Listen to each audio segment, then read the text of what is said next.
Sodagor koloi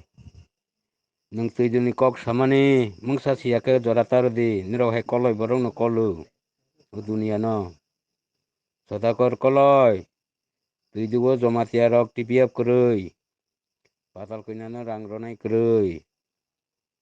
are ni koloi kisi sa tongne mangni maktam borok buronai kerui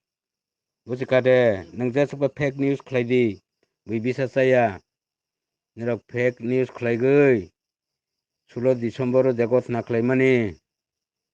tak buino oinai ingja khade boskango tei bungnai Sodagor koloi MDC Madam Patal Konnani Phanbai edisio sorkar chai tongoi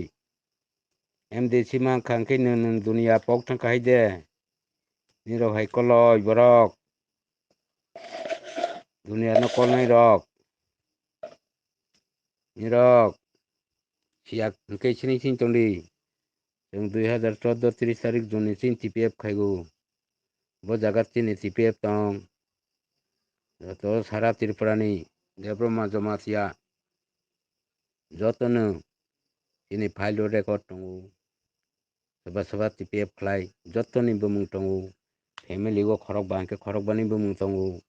into tiniu patal devi hinir ne khnai kokro khnai kepleng bonir ni tipra patal patal sori bonir ni tipra mothaya de mukumu de tong nung mokol kri de nung nu khangke bibunu hi khakadi bikhana khangke nung khana khangke bibukhana hi khakadi Sodagor koloi borono kolata naidi tak picture papa phailinai tiprani borok do pasong sini sin tonglia Tes meeting khairoliya borok no bu dole meeting khaine hi umkhai negra le